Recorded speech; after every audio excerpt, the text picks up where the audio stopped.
Hi అండి అందరికీ welcome to our channel ప్రేమ కథలు తెలుగులో. మీకు ఈ వీడియో నచ్చినట్టయితే తప్పకుండా ఒక లైక్ చేసి కామెంట్ చేయండి. మీ ఒక్క కామెంట్ కూడా నాకు ఎంతో వాల్యుబుల్ అండి. My lovely hubby episode number 4. మరోవైపు నిరుపం ఇంటికి రావడంతో అప్పటి వరకు కంగారు పడుతూ గుమ్మం దగ్గరే ఎదురు చూస్తున్న వీణా గారు నిరుపంకి ఎదురు వెళ్తూ నీకేం కాలేదు కదా నాన్న అని నిరుపంని పైనుండి కింద వరకు చూస్తూ అడుగుతారు. మామ్, నాకేం కాలేదు, ఎందుకంత కంగారు పడుతున్నావు అని వీణా గారిని సైడ్ నుంచి పట్టుకొని లోపలికి తీసుకువెళ్ళి సోఫా మీద పడుకోబెట్టి వాటర్ అందిస్తాడు నిరుపం. దానికి వీణా గారు నిన్నటి అమావాస్య ప్రభావం నీ మీద చాలా ఎక్కువగా ఉంటుంది అని పంతులు గారు చెప్పారు నాన్న, అందుకే అంతలా కంగారు పడుతున్నాను, నిజంగానే నీకేం కాలేదు కదా అని మళ్ళీ వర్రీ అవుతూ అడుగుతారు వీణా గారు. దానికి తన తల్లి అలా చెప్పడంతో నిరుపంకి ఒక్క క్షణం సాన్వి గుర్తొస్తుంది. అసలు తనకు అనిపించిన దగ్గర నుండి తన మీద అసలు ఎటువంటి చెడు ప్రభావం లేదు. పైగా తను ఒక్కసారి ముట్టుకోగానే తను నార్మల్ అయిపోవడం అంతా ఏదో వింతలా ఉంది. కానీ అదే నిజము అవ్వడంతో సాన్వి తన పక్కన ఎక్కువసేపు ఉంటే ఎక్కువ తన కంట్రోల్ తప్పుతాడో అనుకొని సాన్వికి థ్యాంక్స్ చెప్తుంటే ఒక్కసారి కూడా సాన్వి ఫేస్ చూడకుండా ఎలా అక్కడి నుండి వచ్చేశాడో గుర్తు రావడంతో అలాగే సాన్వి గురించి ఆలోచిస్తూ ఉండిపోతాడు నిరుపం.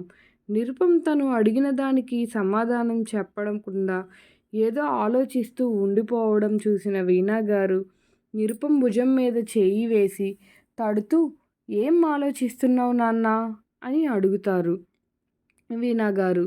దానికి నిరుపం ఏం లేదు మామ్, నాకు ఆఫీస్కి టైం అవుతుంది, నేను వెళ్ళి ఫ్రెష్ అవుతాను.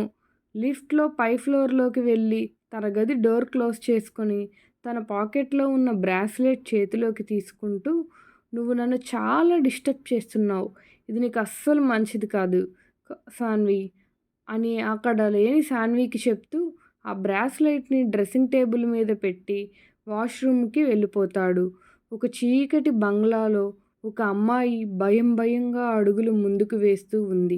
తన ఊపిరి తీసుకునే శబ్దం తనకే భయంకరంగా వినిపిస్తుంటే అప్పటికే తన నుదుటిన పట్టిన చెమటలు తుడుచుకుంటూ ఒక్కొక్క అడుగు ముందుకు వేస్తుంది.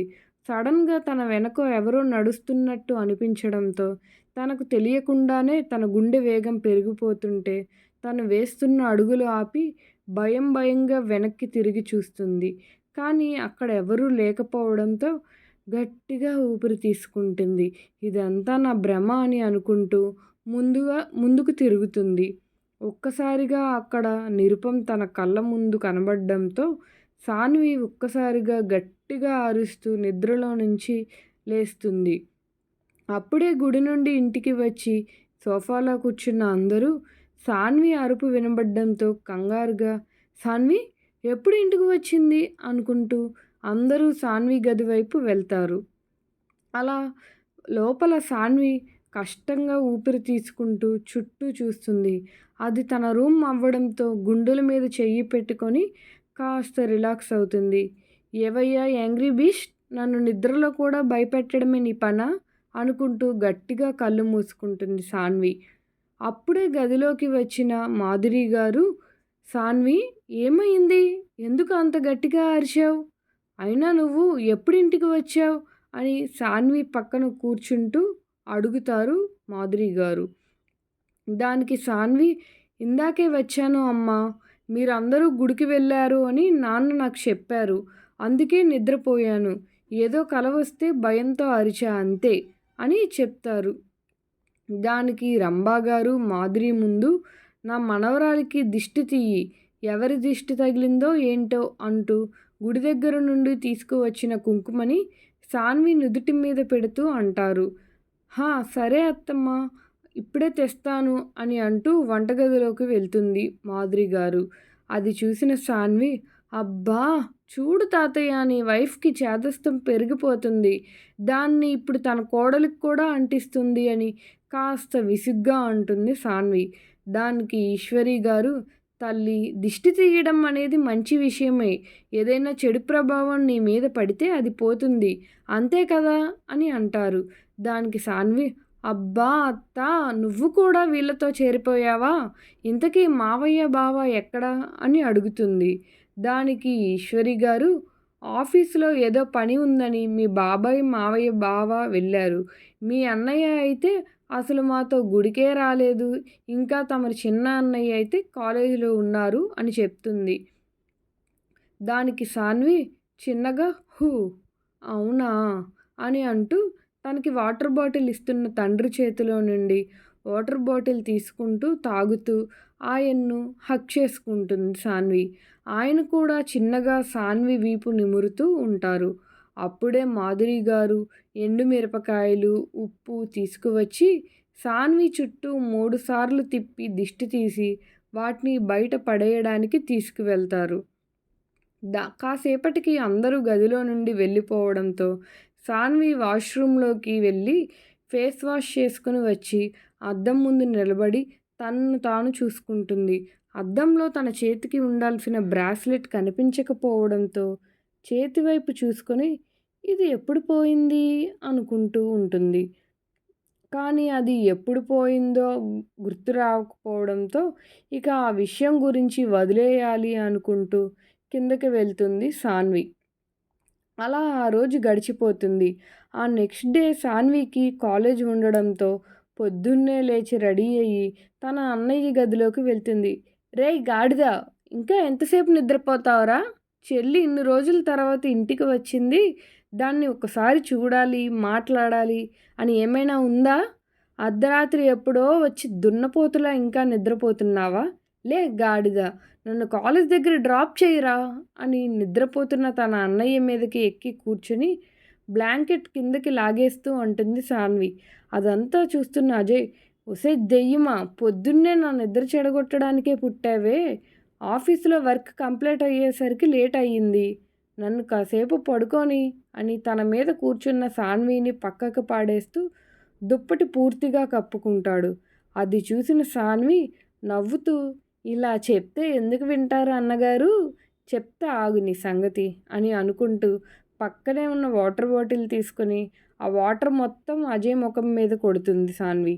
అది చూసిన అజయ్ కోపంగా పైకి లేచి, రాక్షసి, అయిపోయావు ఈరోజు నా చేతుల్లో అని అంటూ సాన్విని పట్టుకోవడానికి సాన్వి వెంటబడతాడు అజయ్. సాన్వి కూడా అక్కడ నుండి పారిపోతూ పోరా అని వెనక్కి వెక్కిరిస్తూ కిందకి పరిగెడుతుంది సాన్వి. అది చూసిన అజయ్, దొరకవే, ఈరోజు నా చేతుల్లో నీకు మూడిందే అని అంటూ సాన్విని పట్టుకోవడానికి చూస్తాడు వాళ్ళ అన్నయ్య. సాన్వి కింద తన తాతయ్య వెనక్కి వెళ్తూ, చూడు తాతయ్య, నన్ను కొట్టడానికి వస్తున్నాడు, ఏదో ఒకటి చేయి అని కృష్ణగారి వెనక్కి వెళ్తూ అంటుంది సాన్వి. అది చూసిన కృష్ణగారు, రేయ్ అజయ్ ఆగు, అయినా ఆడపిల్లని కొట్టడం ఏంట్రా, వెళ్ళు అని అంటారు తాతయ్య. అది చూసిన అజయ్, తాతయ్య అని అంటూ, అందరూ ఇలాగే గారాబం చేసి చెడగొట్టేయండి, అది చేసింది ఎవ్వరికీ కనిపించదు, పొద్దున్నే నా ముఖం మీద నీళ్లు పోసేసింది అని అంటాడు. ఆ మాటలు విన్న కృష్ణ గారు అవునా అన్నట్టు చిన్నగా అడుగుతారు సాన్విని. దానికి సాన్వి పళ్ళు అన్నీ ఇక్కిలిస్తూ అన్నట్టు తల ఊపుతుంది. అప్పుడే అక్కడికి వచ్చిన మాధురి గారు, పొద్దున్నే వాడితో గొడవ పెట్టుకోకపోతే తెల్లారదా నీకు అని చెవి పట్టుకుంటారు. అది చూసిన సాన్వి, అమ్మా, నేను వాడిని ముందు మామూలుగానే నిద్ర లేపాను, కానీ వాడే నన్ను పక్కకు గెంటేశాడు అని చెవి విడిపించుకొని చెవి రుద్దుకుంటూ అంటుంది సాన్వి. దానికి మాధురి గారు కాస్త సీరియస్గా, డైలీ ఇదొక పని అయ్యింది మీకు, నీకు కాలేజీకి టైం అవుతుంది కదే, పో అని అంటారు మాధురి గారు. దానికి అజయ్, పో, నిన్ను ఎవరు డ్రాప్ చేయరు అని అంటాడు. దానికి సాన్వి, నువ్వు డ్రాప్ చేయకపోతేనే అక్కడ ఉన్న తన బ్యాగ్ తీసుకొని అప్పుడే ఇంట్లోకి వస్తున్న తన బావ జయదేవ్ దగ్గరికి వెళ్తూ, బావా, నన్ను కాలేజ్ దగ్గర డ్రాప్ చేయవా, కాలేజ్కి లేట్ అవుతుంది అని అడుగుతుంది సాన్వి. దానికి జయదేవ్, 2 minutes రా, డ్రెస్ చేంజ్ చేసుకుని వస్తాను అని చెప్తాడు. జయదేవ్ అలా చెప్పడంతో సాన్వి తన అన్నయ్య వైపు చూసి నాలుక బయట పెట్టి వెక్కిరిస్తూ, చూసావా చూసావా అన్నట్టు కళ్ళు రెండు ఎగరేస్తుంది. దానికి అజయ్ నీ సంగతి సాయంత్రం చెప్తానే అని అంటూ పైకి వెళ్ళిపోతాడు. కాసేపటికి జయదేవ్ కిందకి వచ్చి కార్ స్టార్ట్ చేసి సాన్విని కాలేజీలో డ్రాప్ చేస్తాడు. తర్వాత ఏం జరిగిందో తెలుసుకోవాలనుకుంటే నెక్స్ట్ పార్ట్ కోసం వెయిట్ చేయండి. మీకు ఈ వీడియో నచ్చినట్టయితే తప్పకుండా లైక్ చేసి కమెంట్ చేయండి. Thank you for watching. Keep support our channel.